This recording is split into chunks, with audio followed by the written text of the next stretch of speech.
Horror games, in my opinion, are some of the most unique and interesting games you can deep dive into, as there's so many unique ideas and takes that come from them, at least once you look past most of the crap on the indie sites. This is the case because of how horror can be perceived in many different ways, opening different views of what can be considered weird or scary. It's why just clicking on the horror tag for Steam will grant you so many different experiences, from being trapped in an alien ocean, to horror game platformers such as Little Nightmares 2. It again comes down to what actually scares you, and since there's so many different types of fears, you can be sure to find something that will hit a niche you never thought of. But for the life of me, I never ever thought I would ever see the day that a PS1 game would tackle a topic that literally in no conceivable way should anyone, or could it ever be, scary or downright unnerving. But then I learned of a game called Paranoiascape. A game that's designed to just overwhelm the player with grotesque imagery, from distorted faces to landscapes of screaming mouths. This game's art direction is from the weird and unique mind of Joji Tani, who goes by the name Screaming Mad George. This name probably won't ring a bell for a lot of gamers, but if you like movies, he's actually a big name in the movie industry, as he's never worked on any games besides Paranoiascape. He's known for doing a lot of the makeup and special effects in movies. You've probably seen stuff like This Is the End being part of the creature effects crew, but he wasn't credited, so that kind of sucks. The Predator movies, The Guyver, and The Abyss, which I haven't seen all three of these. My fucking bad, I don't watch movies. Ooh. To see someone dive into an industry that they've never even done anything for, and then just leave after one game, it's crazy, but it also seems to fit Joji's unique personality. While having a good movie career, he's also had a small career in the music industry as well, with 3 bands and making the mask with the popular band Slipknot. Now, most people are going to know him as his stage name, since he decided having a more Americanized name in Japan would set him apart from the others in the industry, and he chose the name from a rock singer named Screaming Jay Hawkins. So I'm excited to see what weird, horrifying game he would make, and maybe it would even be a rival to other intense PS1 horror games.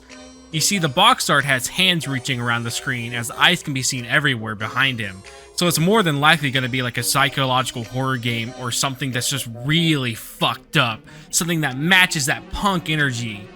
But going back to what I said about a game picking something I never thought would ever be turned into a horror game, or even could be in any form unnerving, well, Joji, being the unique mind that he is, decided his first game would be a pinball horror game. Yeah, this man decided to turn this weird and downright visual overdose on the eyes into a horror pinball game. I mean, what other pinball games would have metal music with sperm that have baby faces? The gameplay is very simple to understand, but quite hard to master. You use these 2 skeletons to hit the Soulfire ghost ball thing around, helping you move forward in the stage. But you have to keep the ball in front of you. If the ball ever goes behind the skeletons, you lose a life. This can be challenging once areas get more open and the ball just starts going wherever it wants to. Luckily, if you're more just wanting to experience the game for what it is, you can make it in the settings where you can't run out of balls. So I recommend doing that if you're not wanting a challenge and you more just want to see what this game has to offer. But fair warning, doing this can make some stages beaten in less than 30 seconds, and the whole game probably beaten in an hour if you do this. The game also has boss fights, with a lot of them being unique and weird, having you knock the ball onto them and making sure to not get hit, a weird choice, but you do have a health bar as well. But I don't think I ever really came close to dying by getting hit, besides during one boss fight. There's also power-ups you can get that help get through levels, so make sure to use those to your advantage. So the more you make it through the levels, the visuals will get more grotesque as your surroundings start to resemble the look of the inside of a human body, with weird distorted creatures. One of the bosses for this world is fought on what appears to be a river of stomach acid, so it just shows you how weird we're really getting.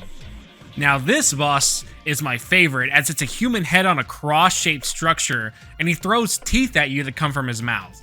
Personally though, I love a lot of the enemies in the game with how weird and hellish things get, with enemies even having a face on their ass. Now you may ask, why did the creator make this, and what was his intentions for doing it? Well, his art is made to shock the viewer, as he wanted to make his art form fit the style of punk music, with it being shocking and not the normal thing you would expect, which he accomplishes very well. No other artist has come close to mimicking this style, and it's crazy to see how one man can take some of the grossest and ugliest ideas and make them art and make them work. And fitting with Joji's personality, this man even included himself in the game as this giant head that will appear if you're hitting the wrong spot. He even has a very distorted face that fits well with everything around, so he doesn't feel out of place at all. Now, why did this game not come out to America? A lot of people do believe the game just wouldn't have sold well, and that's why it never came here. And while I do believe that, I do think this game honestly never was planned for America at all. A lot of people cite the full English translated dialogue in the game from Joji himself. Go forward, man! Come on, go straight ahead! Come on, go! Yeah, feels good. Okay, shall we go? What the hell are you doing? But in my experience, a lot of Japanese devs just love putting English into their games or just marketing, as it just looks cool to them. It's why you find shirts that just have random English text on them, and I remember even being in Japan and seeing a shirt that just said bitch 420 and thinking it was the funniest thing ever. Okay, found some more Japanglish for you. Some kids snacks for the kids. Packet of cock, and the ever favourite get. It's a company. Big sign outside their office, quite proud to say, call the tune and a play with a happy ending, ordinary life. I really think Joji just thought having the English dub would have been cool to gamers, but they probably decided to just not ever use it. I tried to find research if the game ever had a plan to come to America, but no such luck. So for now, this is my theory. But we still have one more game to cover, and this game is a Halloween themed roller coaster ride of an experience.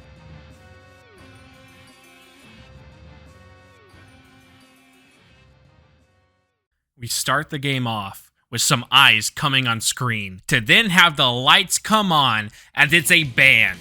A band called Mad Panic Coaster. You got this guy strumming a fucking cat, this man covered in ice cream and licking his drumsticks, and this guy is just straight up fucking dead. So unlike the other game before, I can see how coasters could be scary, but this game is anything but scary. If anything, it's actually quite sexual? Trust me, I'll explain soon enough. Mad Panic Coaster plays like the minecart minigames from DK64. The only difference is you don't move at the speed of F-Zero GX in that game. I literally learned about this game trying to find more info about Joji, and I saw a playthrough of it. So it's a PS1 game made by a company, Hakuhodo. If you look them up now, they're just a marketing company with things like Bollywood Badass, about this guy who rides on whatever this is. He also kills people with fruit. This girl also hypes him up, and I fucking love this commercial. เฮ้ยนี่มันบอลลีวูดแบสแอดนี่นะแกไม่รู้จักพลังของบอลลีวูดแบสแอดซะแล้วสำหรับบอลลีวูดแบสแอดอะไรก็ฆ่าชีวิตพวกแกได้อะไรก็ได้เลยเหรอไหนลองนี่ดิ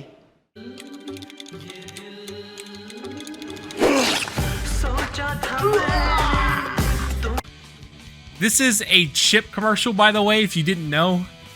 Then they have this cute helmet, a helmet shaped like a seashell.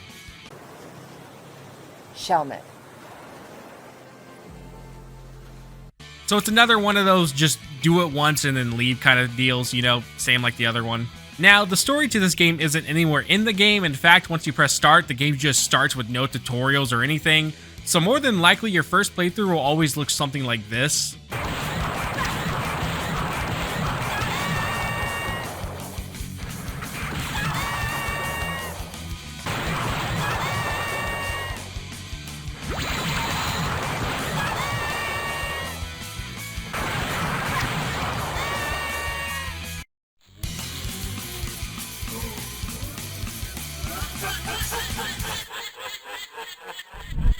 The story begins with our two characters who are elementary students, Bakuyan and Kyako.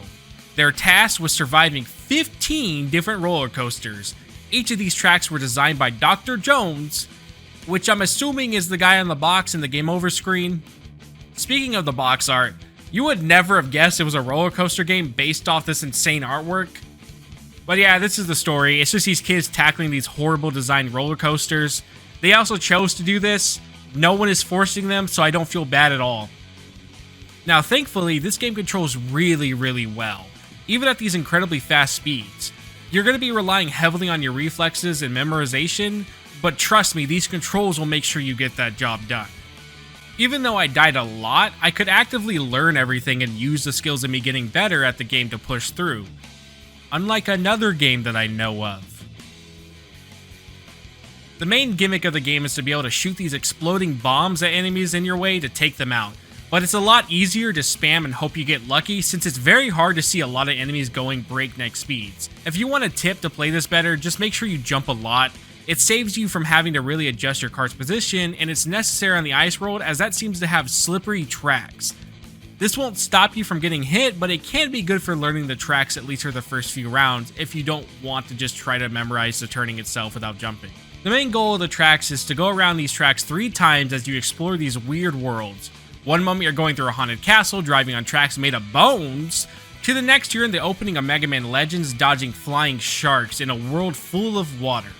Speaking of the enemies, they're all quite unique, but a few of them are very sexual.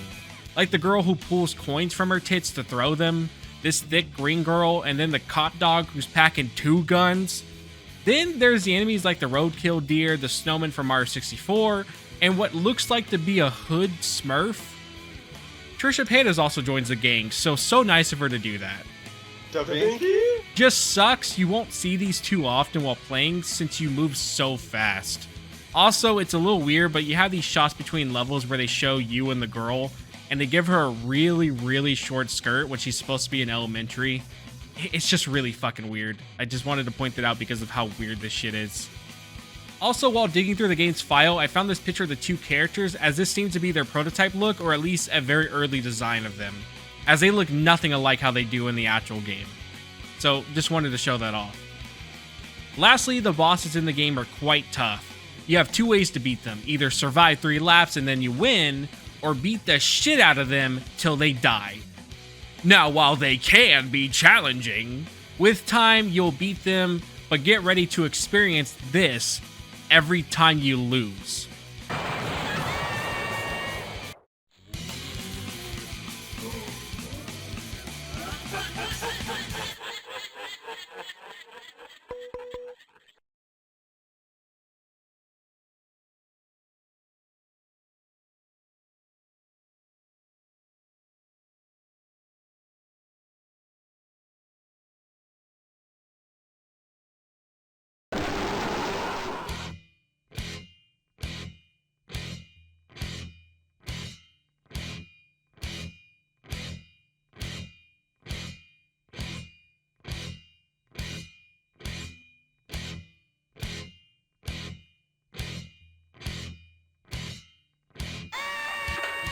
If you play this, use save states, trust me, it saves so much time just to get back into the game that I'm actively telling you to please just emulate this for your sake. Now, for the final boss of the game. You fight this Tingle looking guy and he even got hose. This fight can go eat a fucking dick though. I spent upwards of 2 hours fighting him. It got to the point I just started to make a save state every time I would hit him, just so I could finally make progress. Why is he hard, you ask? Well, the track here has a bunch of turns and drops, making it near impossible at times to dictate where his attacks are going to be. The Golden Turtle attack is the worst one, as I still don't know a consistent way to dodge these, as the attack will sometimes be on one side only, while other times it's all over the fucking track. But as much as I do love this game, there's more moments that aren't just this boss fight. There's honestly a lot of moments where a lot of things come down to luck, which explains the lucky prompt at the end when you win. It's just basically telling you you really did get lucky. I've also never seen a boss more spongy than this guy. You can barely hit him as he will usually be faster than you when you can hit him, so it's like once or twice before he runs away. This is probably a very specific comparison, but it reminds me of the boss from 358 or whatever that flies around in the Peter Pan world, how you basically get like 1 or 2 hits before he flies away too fast. It reminds me so much of that, and I would still even say that fight is 10 times better than this. If you're lucky, you can cheese the attack mechanics, so if the ball explodes, you can instantly spawn another one out, making moments like this where you're just shotgunning attacks at him probably the best way to beat him. This is also the only boss in the game where you can't just win by outlapping 3 times or whatever. You have to actively hit him and beat him that way. Again, I hate this boss and I think it's a horrible way to go since the rest of the bosses felt more fair in how expressive the game can feel. I couldn't be mad there. But here, no, I fucking hate him. So what do you get for beating this game? You get some credits showing the monsters off and then a picture of 2 dogs and it just says have a nice day. Thanks, dogs! There's a lot of interesting ideas going into this, and while the horror theme is there, the game isn't scary. But honestly, both of these games aren't scary. But they cover fear in 2 unique ways. One covers it in a weird and gross way, making the player's senses overloaded by making you not fully understand what's going on. It's honestly kind of like the video from a while back that a lot of people still to this day think was based off a murder.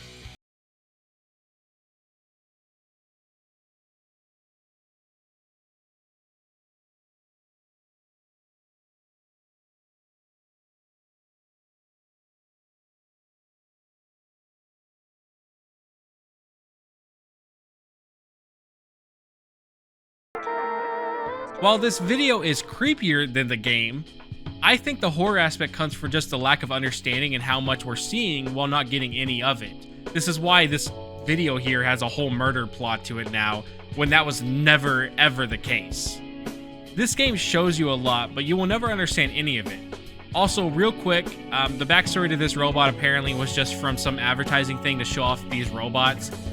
There's actually even a picture of his first robot he made that I guess he also used to base off this one.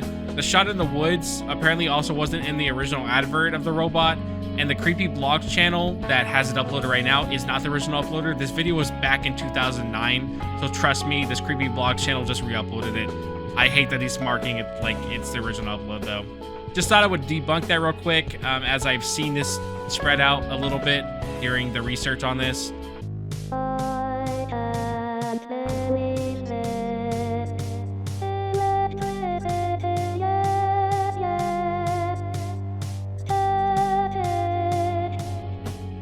But Mad Panic Coaster is the complete opposite. Just more having fun with the idea of horror and making a fun, engaging game.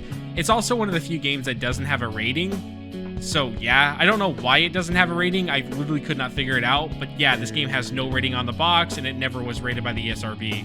It honestly explains why it looks like a kid's game, but it has a lot of not kid-friendly stuff, like, you know, the dog packing a giant cock. But that's the 2 games I found, both strange, but charming in their own way. Even both quite rare as well if you do want hard copies of this, but trust me, neither of these games are worth the price you're going to pay. So just emulate these 2 if possible. None are worth paying the money for by any means. With that being said, these were the 2 weird horror themed games I found, and I wanted to talk about them today. So I hope you guys enjoyed it, and let's keep having a cool spook month. See ya!